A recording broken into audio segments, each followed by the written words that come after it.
What's up guys, welcome to today's video. We're mostly going to be doing RB things and finishing the assembly of that engine for the R34. But I am driving the red Evo and I thought I'd let you guys know the TME 6.5 and I'm bringing it over because I'm going to switch wheels on it. Because I got a friend that needs to borrow the wheels that are on this, and I've had some wheels kind of sitting waiting to put on this that I'm going to put on now.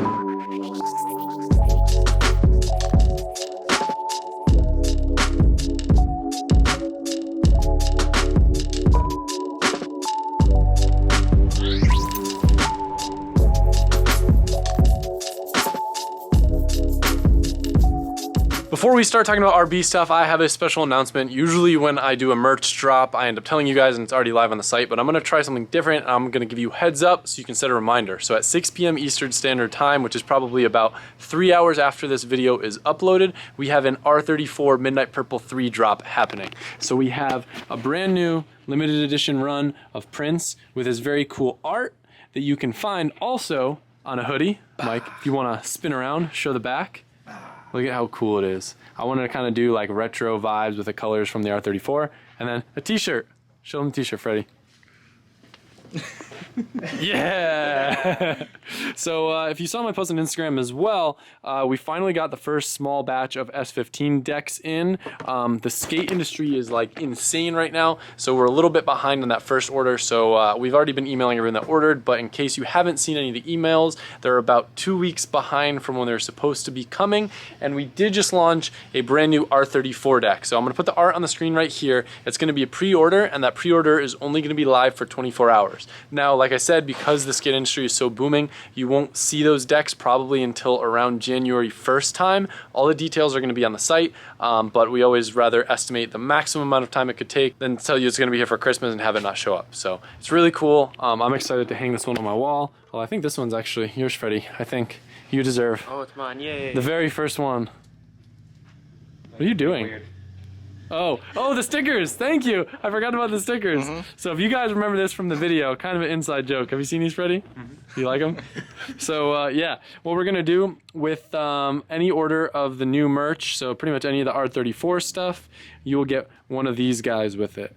Maybe we'll make more in the future, but I don't have a lot right now, so I can only give one per order. But stick it wherever you want. Make sure you tag me so I can repost it on my story. Now let's do RB things. I can't remember if we've talked about this or not, but we are going to be using CP pistons along with Brian Crower rods. If you look, we did have the valve reliefs cut in these pistons. Upgarage USA took care of it for us. They do it a lot with stock pistons, which in retrospect we could have done, but now we get a fully forged bottom end, so that's cool. Johan was telling me something interesting that I didn't know about the bearings on the rod cap. What did we call the rod cap? Yep. On the rod cap. Well, the rod end cap have the same. They're called tanks. They go in one direction on the rod. These rods, it don't matter the orientation where they go on the piston. It's recommended that those tanks are on the exhaust side of the motor. So all of them were set on that side. Because it is less stress on that bearing when you put them in that way. So from what I understand, the rating of the rods that we're using is about 175 horsepower per cylinder, which would put us roughly in the 1,000 horsepower region. We're not going to be limited by our rods in this case. We're going to be limited by the block. If you guys are familiar with RBs, they tend to have issues with cracking. One really good fix you can do for this is machining a block brace on the bottom. But I really have been trying to keep this simpler. I wanted to use stock rods and pistons since they will be able to support our power goals of like mid 600s. But because of the valve reliefs, I ended up using aftermarket ones, but it's not necessary. So with that in mind, I didn't want to do the block brace because then once I do the block brace, then it's like, why don't I go stroke or crank? And then you have this thing called the GTR effect where everything scope creeps and then the build gets wild. And next thing you know, you have 1,000 horsepower R34, the sequential. And at least for right now, that is not what I want. I just want to enjoy the car, factory low mounts, be able to turn the boost way up, and be confident in the bottom end that it's strong.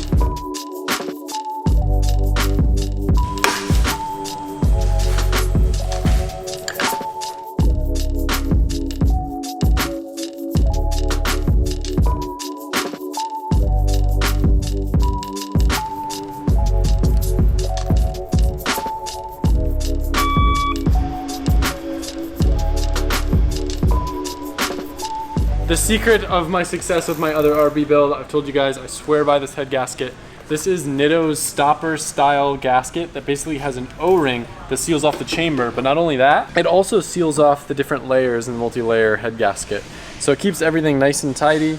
You guys know I've actually visited Nitto before over in Australia. Super cool people over there. Some of the most legit stuff. You'll see us using a lot of other Nitto stuff on this build. Nitto makes a pretty rad stroker kit that maybe we'll see sometime in the future. I don't know. But for now, only head gasket I'd ever put in an RB.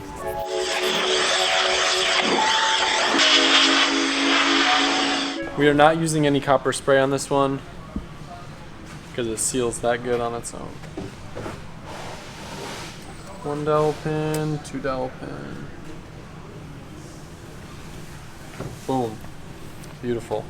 My one complaint to Nitto is I just wish that they had one of those little tabs in the front.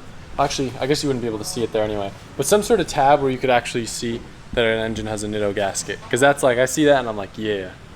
You know what I'm saying? How like some of the gaskets on like SRs and stuff, I like a little tab where you can see the brand. That's what I was gonna point out when you put it on. It's like, You thought I put it on backwards? no, that it's gonna get covered by the head and you can't see that. At least you can see it now. Yeah. Do not touch that. I know not to touch it with my hands. Special.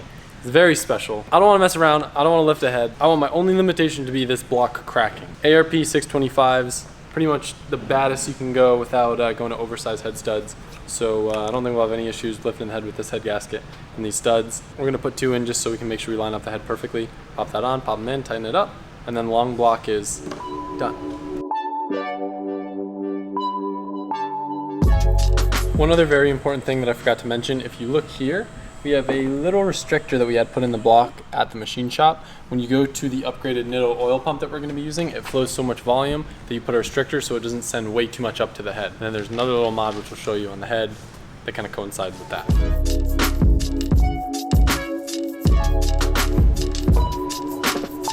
Boom!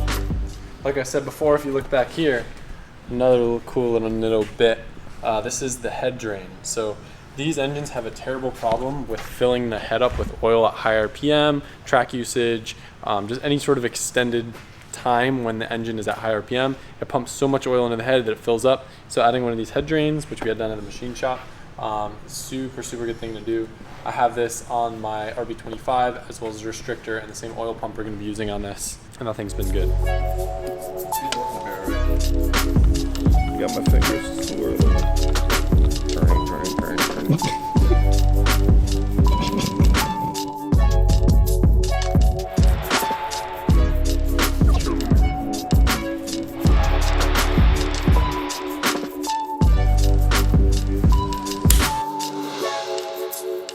We had to call Andrew from Motive DVD to confirm because the torque rating for the 625 head studs is 140 foot-pounds. That's pretty high. Yeah.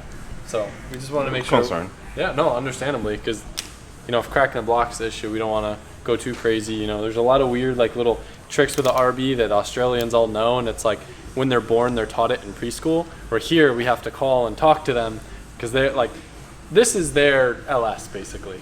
So we got to catch up. No, the Bear is their LS. I mean both. The RB in general, they have a lot of RBs too. Probably more RB30s than RB26s at this point. Yeah. You have to say the obligatory, that ain't going nowhere. Yeah.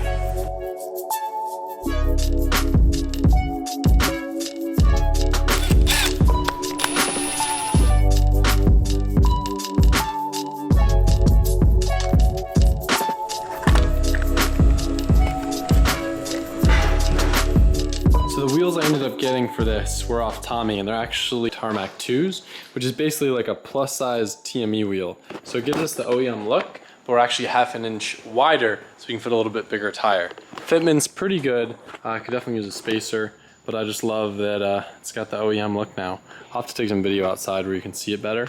But I did it just like the OEM TME wheels too. Hard to tell, but it's actually a white pearl versus just being like a standard white powder coat. Yeah, they look great. Now the car's got a little bit more better looks to it. Day 2, I gotta change some mounts on the S13. I got a new set of Nismo engine and trans mounts. Ones that I had on here lasted me about 2 years, but I really like staying away from like the super aggressive poly or even metal ones just because it makes so much vibration in this car. The 4-cylinder is just real like vibrating. So I got these from Injuku. Reminder, if you're ordering anything from Injuku, use my code ADAMLZ. It'll get you free shipping and a free Injuku S15 lanyard. Also, quick reminder, it's chilly in here. We got the parkas. We still got a handful of these left in stock. We're not making any more this year, but everyone always loves these things. And just a reminder that we have some in stock. And then if it's not cold enough, you got 2 in 1. Yeah, now I'm gonna get this done so I can get this off the lift and get the Mustang on the lift. Because I don't know if it's gonna be in this video or the next video, but the Mustang is going to the drag strip for the first time, so I wanna go over it.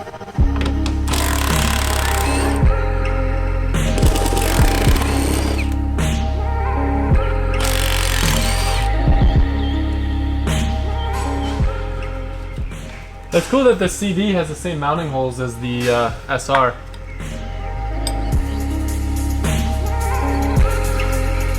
When they get old, you can see there's like a little tear in that corner there. That flexes a lot more than it should. But don't, if you have a drift car, try to replace everything solid. You can leave any sort of rubber or bushings. It'll help like protect your driveline, because if everything's solid, all your shock's gonna go to the diff and the axles and you're gonna break and everything. Or if you can leave a little bit of cushion with softer clutch, softer engine mounts, softer trans mounts, whatever you can do will help.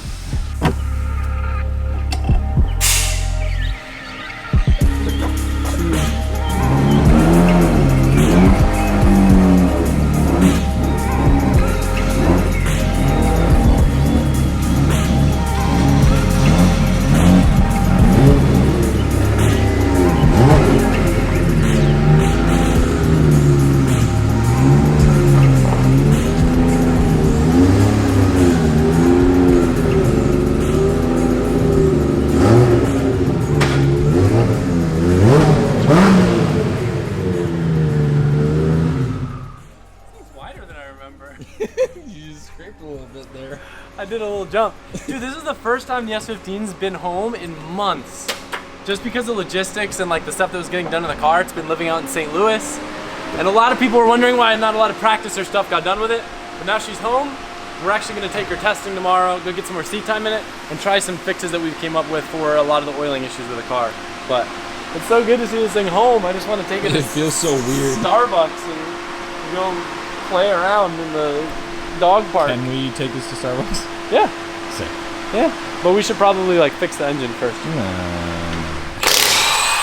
Chaser's gonna be getting some love. I actually have a little bit stiffer spring in the front. As you add more stiffness to the front, it kind of puts more load on the rear, and I'll stop losing a little bit of my movements being absorbed in the front end of the car, and I'll translate to a little bit more rear grip. But the car's always felt a little mushy in the front. I've had to run the damping at full stiff, so hopefully by going up in spring rate, I can lower that down a little bit and have a little bit more range of adjustment. I'm also switching to the digressive shock from the standard BC BR series that I've had in the car, just because if I'm gonna be taking it apart, I might as well refresh the whole thing and upgrade to the digressive ones.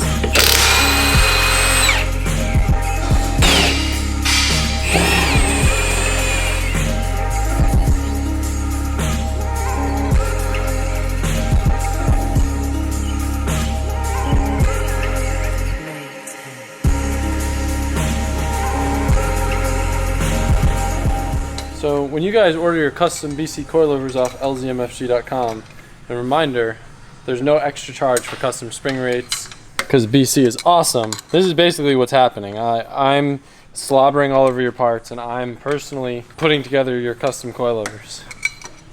I'm just kidding. This is what you see behind the scenes. Yeah, it's just me. I'm doing all of them.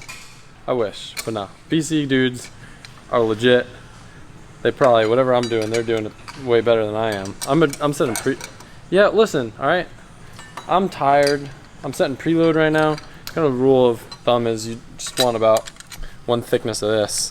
Just keep the spring from spinning around. Why are you laughing, Johan? That's how you do it. It's taking like 30 minutes to do that. No, I just started. Oh, sure. He's so hard on me. It's like my first day at work and he's just picking on me.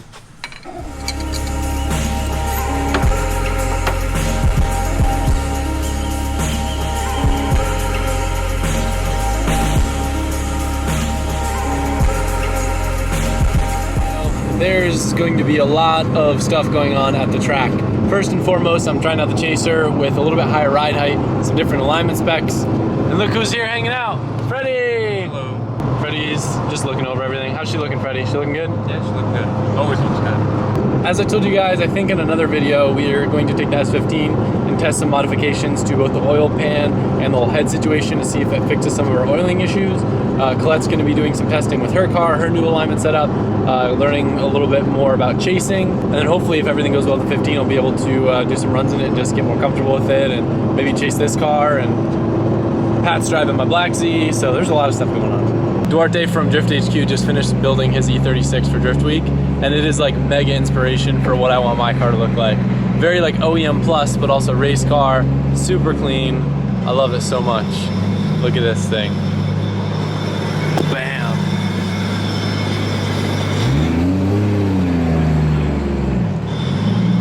So good. Good work, bro.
driven, or he's gonna be like, dude, how have you been driving this thing?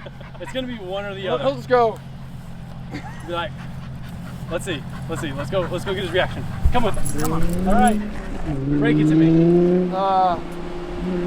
Man, the steering is crazy in this thing. Like bad or good? I hate it. It's like, I was like, he's either gonna come back and he's gonna be like, it's the best drift car I've ever driven, or he's gonna be like, wow, how have you been driving this thing? from this part of the car here, back, don't change it. Okay. From this part of the, from this here, forward, throw it away. What did I say? He's gonna go yes It's- or Wow. Alright, so This is the hardest car I've ever driven. really? Like, it's the most wise fab car I've ever driven, and like, you get it to go, and you're like, okay, cool, I can go, and then it locks itself all the way to lock. Like, uncontrollable. I'm glad it's not just me. Huh? I'm glad it's not just me. Yeah, like, it's scary as drive. The first time, I was like, okay, it's just wide stab and right-hand drive. The second time, I was like, okay, I'm doing everything right, and it's still not working.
That's pretty much it for this video. Make sure you guys go check out the new R34 merch. Link will be in the description. I wanted to get more involved and do more stuff on the RB, but with all of the stuff we're trying to get done for FD and then last minute testing that we wanted to get in before I go up to Connecticut for a few days, it was just more important to get to the track and focus on the drift cars. So when I get back, we're gonna go all hands on deck on the RB and hopefully get that engine together so y'all can start doing the fab work during drift week. That's the goal. We're gonna go ham when we get back. But for the next couple videos, Mike's going to hang out with his family and his friends, and I'm going to go back to vlogging and miserably trying to do a terrible job editing for you guys. So get ready for the double clips. I'll see you soon.